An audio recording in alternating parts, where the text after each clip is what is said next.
Bonjour, bienvenue sur Bible 365. Nous sommes contents que vous soyez avec nous aujourd'hui, pour écouter la lecture du livre de 1 Samuel chapitre 9, 10, 11 et 12.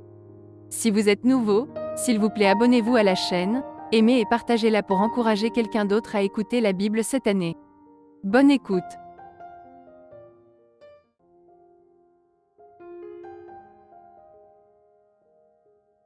« 1 Samuel, chapitre 9. Il y avait un homme de Benjamin nommé Kis, fils d'Abiel, fils de Tseror, fils de Bécorat, fils d'Aphiar, fils d'un Benjamite. C'était un homme fort et vaillant. Il avait un fils du nom de Saül, jeune et beau, plus beau qu'aucun des enfants d'Israël, et les dépassant tous de la tête. Les ânesses de Kis, père de Saül, s'égarèrent.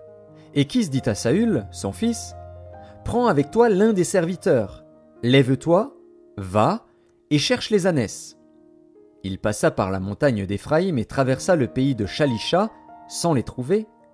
Ils passèrent par le pays de Shalim, et elles n'y étaient pas. Ils parcoururent le pays de Benjamin, et ils ne les trouvèrent pas.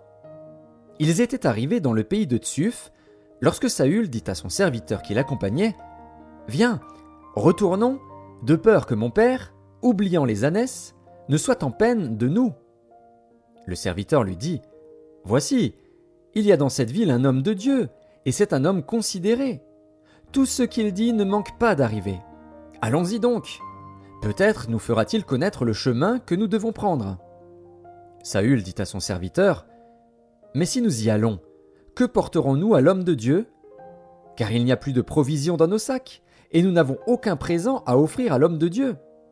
Qu'est-ce que nous avons ?»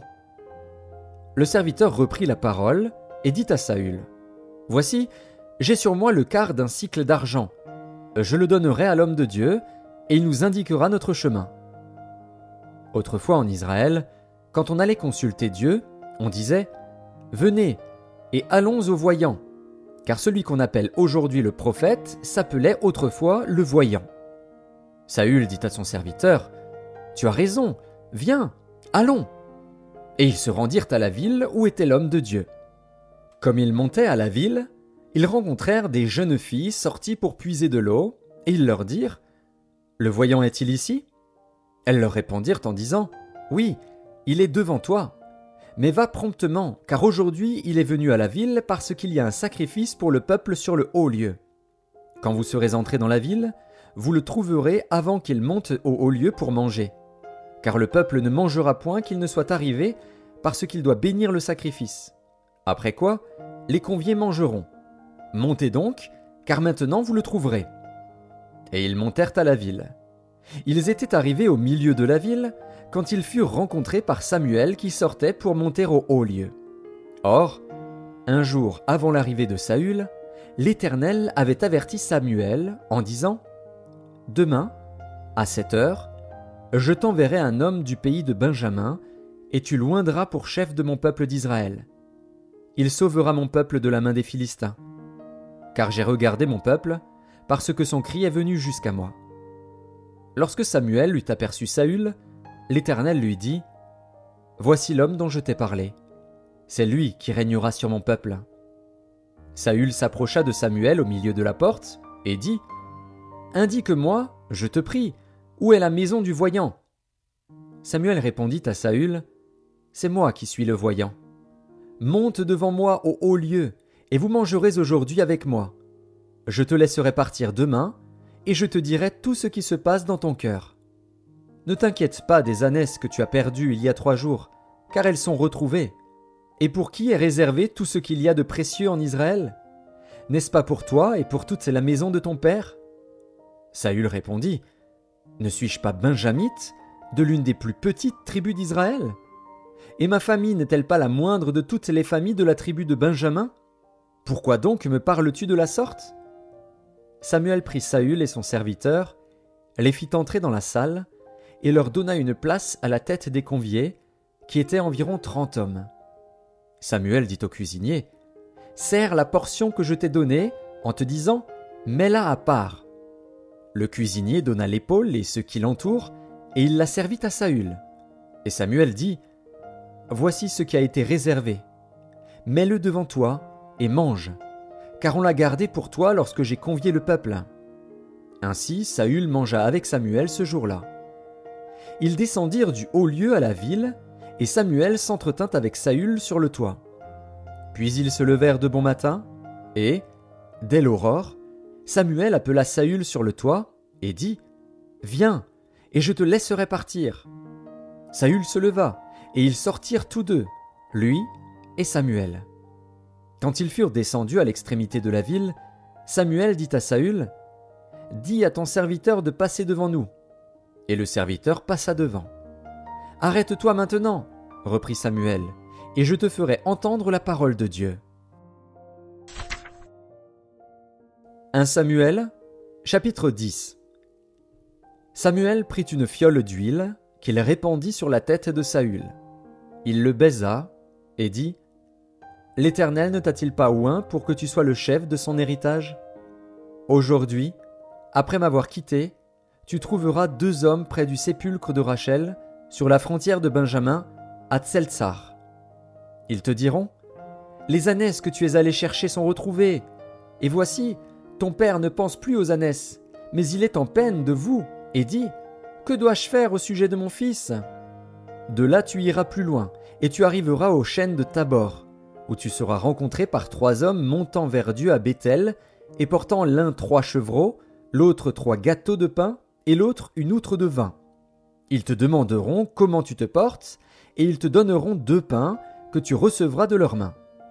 Après cela, tu arriveras à Gibéa Elohim, où se trouve une garnison de Philistins.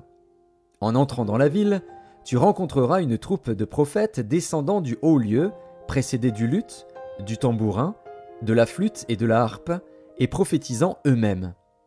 L'Esprit de l'Éternel te saisira, tu prophétiseras avec eux, et tu seras changé en un autre homme.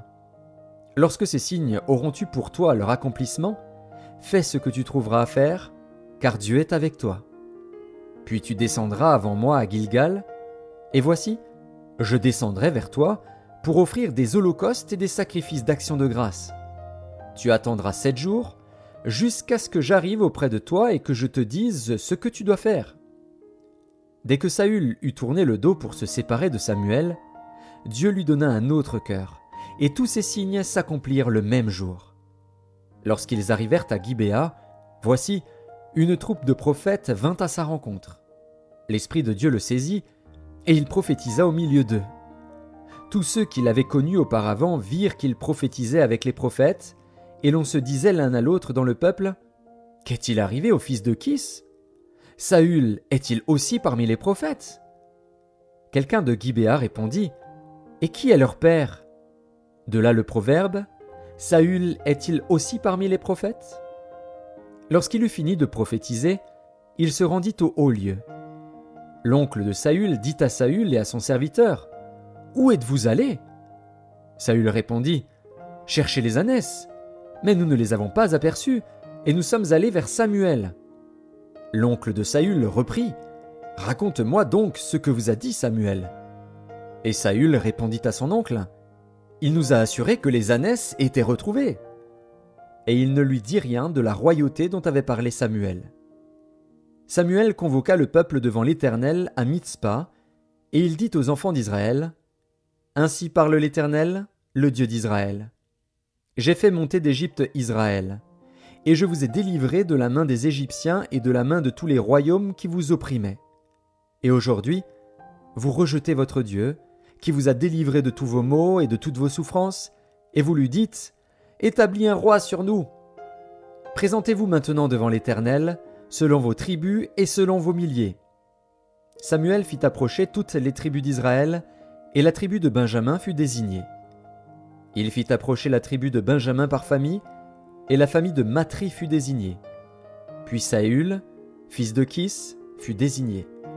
On le chercha, mais on ne le trouva point. On consulta de nouveau l'Éternel. « Y a-t-il encore un homme qui soit venu ici ?»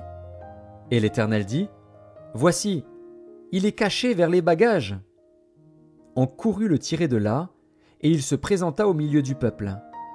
Il les dépassait tous de la tête. Samuel dit à tout le peuple : « Voyez-vous celui que l'Éternel a choisi ? Il n'y a personne dans tout le peuple qui soit semblable à lui. » Et tout le peuple poussa les cris de « Vive le roi !» Samuel fit alors connaître au peuple le droit de la royauté, et il l'écrivit dans un livre qu'il déposa devant l'Éternel. Puis il renvoya tout le peuple, chacun chez soi. Saül aussi s'en alla dans sa maison à Gibéa. Il fut accompagné par les honnêtes gens dont Dieu avait touché le cœur. Il y eut toutefois des hommes pervers qui disaient « Quoi ? C'est celui-ci qui nous sauvera !» Et ils le méprisèrent et ne lui apportèrent aucun présent. Mais Saül n'y prit point garde. 1 Samuel, chapitre 11. Nachash, l'ammonite, vint assiéger Jabès en Galaad. Tous les habitants de Jabès dirent à Nachash « Traite alliance avec nous, et nous te servirons. » Mais Nachash, l'ammonite, leur répondit « Je traiterai avec vous à la condition que je vous crève à tous l'œil droit, et que j'imprime ainsi un opprobre sur tout Israël. » Les anciens de Jabès lui dirent « Accorde-nous une trêve de 7 jours, afin que nous envoyions des messagers dans tout le territoire d'Israël. Et s'il n'y a personne qui nous secourt, nous nous rendrons à toi. » Les messagers arrivèrent à Gibéa de Saül et dirent ces choses aux oreilles du peuple. Et tout le peuple éleva la voix et pleura. Et voici, Saül revenait des champs, derrière ses bœufs, et il dit « Qu'a donc le peuple pour pleurer ?» On lui raconta ce qu'avaient dit ceux de Jabès. Dès que Saül eut entendu ces choses, il fut saisi par l'Esprit de Dieu, et sa colère s'enflamma fortement. Il prit une paire de bœufs et les coupa en morceaux, qu'il envoya par les messagers dans tout le territoire d'Israël, en disant « Quiconque ne marchera pas à la suite de Saül et de Samuel aura ses bœufs traités de la même manière. » La terreur de l'Éternel s'empara du peuple, qui se mit en marche comme un seul homme. Saül en fit la revue à Bézek. Les enfants d'Israël étaient 300 000 et les hommes de Juda 30 000. Ils dirent aux messagers qui étaient venus « Vous parlerez ainsi aux habitants de Jabès en Galaad. Demain vous aurez du secours quand le soleil sera dans sa chaleur. » Les messagers portèrent cette nouvelle à ceux de Jabès, qui furent remplis de joie, et qui dirent aux Ammonites « Demain nous nous rendrons à vous, et vous nous traiterez comme bon vous semblera. » Le lendemain, Saül divisa le peuple en 3 corps. Ils pénétrèrent dans le camp des Ammonites à la veille du matin, et ils les battirent jusqu'à la chaleur du jour. Ceux qui échappèrent furent dispersés, et il n'en resta pas 2 ensemble. Le peuple dit à Samuel « Qui est-ce qui disait « Saül régnera-t-il sur nous ? Livrez ces gens, et nous les ferons mourir. » Mais Saül dit « Personne ne sera mis à mort en ce jour, car aujourd'hui l'Éternel a opéré une délivrance en Israël. » Et Samuel dit au peuple « Venez, et allons à Gilgal, pour y confirmer la royauté. » Tout le peuple se rendit à Gilgal, et ils établirent Saül pour roi, devant l'Éternel, à Gilgal. Là, ils offrirent des sacrifices d'action de grâce devant l'Éternel. Et là, Saül et tous les hommes d'Israël se livrèrent à de grandes réjouissances. 1 Samuel, chapitre 12. Samuel dit à tout Israël, « Voici, j'ai écouté votre voix dans tout ce que vous m'avez dit, et j'ai établi un roi sur vous. Et maintenant, voici le roi qui marchera devant vous. Pour moi, je suis vieux, j'ai blanchi, et mes fils sont avec vous. J'ai marché à votre tête, depuis ma jeunesse jusqu'à ce jour. Me voici, rendez témoignage contre moi, en présence de l'Éternel et en présence de son oint. De qui ai-je pris le bœuf et de qui ai-je pris l'âne? Qui ai-je opprimé et qui ai-je traité durement? De qui ai-je reçu un présent pour fermer les yeux sur lui? Je vous le rendrai. » Ils répondirent, « Tu ne nous as point opprimés, et tu ne nous as point traités durement, et tu n'as rien reçu de la main de personne. » Il leur dit encore, « L'Éternel est témoin contre vous, et son oint est témoin, en ce jour, que vous n'avez rien trouvé dans mes mains. » Et ils répondirent, « Ils en sont témoins. » Alors Samuel dit au peuple, « C'est l'Éternel qui a établi Moïse et Aaron, et qui a fait monter vos pères du pays d'Égypte. Maintenant, présentez-vous, et je vous jugerai devant l'Éternel sur tous les bienfaits que l'Éternel vous a accordés, à vous et à vos pères. » Après que Jacob fut venu en Égypte, vos pères crièrent à l'Éternel, et l'Éternel envoya Moïse et Aaron, qui firent sortir vos pères d'Égypte et les firent habiter dans ce lieu. Mais ils oublièrent l'Éternel, leur Dieu, et il les vendit entre les mains de Sisra, chef de l'armée de Hatsor, entre les mains des Philistins et entre les mains du roi de Moab, qui leur firent la guerre. Ils crièrent encore à l'Éternel et dirent : Nous avons péché, car nous avons abandonné l'Éternel, et nous avons servi les Baals et les Astartés. Délivre-nous maintenant de la main de nos ennemis, et nous te servirons.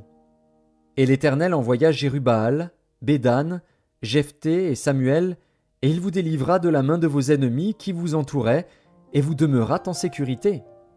Puis, voyant que Nakash, roi des fils d'Ammon, marchait contre vous, vous m'avez dit : Non, mais un roi régnera sur nous. Et cependant l'Éternel, votre Dieu, était votre roi. Voici donc le roi que vous avez choisi, que vous avez demandé. Voici, l'Éternel a mis sur vous un roi. Si vous craignez l'Éternel, si vous le servez, si vous obéissez à sa voix, et si vous n'êtes point rebelle à la parole de l'Éternel, vous vous attacherez à l'Éternel, votre Dieu, vous et le roi qui règne sur vous. Mais si vous n'obéissez pas à la voix de l'Éternel, et si vous êtes rebelle à la parole de l'Éternel, la main de l'Éternel sera contre vous, comme elle a été contre vos pères. Attendez encore ici, et voyez le prodige que l'Éternel va opérer sous vos yeux. Ne sommes-nous pas à la moisson des blés ? J'invoquerai l'Éternel, et il enverra du tonnerre et de la pluie. Sachez alors et voyez combien vous avez eu tort aux yeux de l'Éternel de demander pour vous un roi. Samuel invoqua l'Éternel, et l'Éternel envoya ce même jour du tonnerre et de la pluie. Tout le peuple eut une grande crainte de l'Éternel et de Samuel. Et tout le peuple dit à Samuel : Prie l'Éternel, ton Dieu, pour tes serviteurs, afin que nous ne mourions pas. Car nous avons ajouté à tous nos péchés le tort de demander pour nous un roi. Samuel dit au peuple : N'ayez point de crainte. Vous avez fait tout ce mal, mais ne vous détournez pas de l'Éternel, et servez l'Éternel de tout votre cœur. Ne vous en détournez pas, sinon vous iriez après des choses de néant, qui n'apportent ni profit ni délivrance, parce que ce sont des choses de néant. L'Éternel n'abandonnera point son peuple, à cause de son grand nom, car l'Éternel a résolu de faire de vous son peuple. Loin de moi aussi de pécher contre l'Éternel, de cesser de prier pour vous. Je vous enseignerai le bon et le droit chemin. Craignez seulement l'Éternel, et servez-le fidèlement de tout votre cœur, car voyez quelle puissance il déploie parmi vous. Mais si vous faites le mal, vous périrez, vous et votre roi.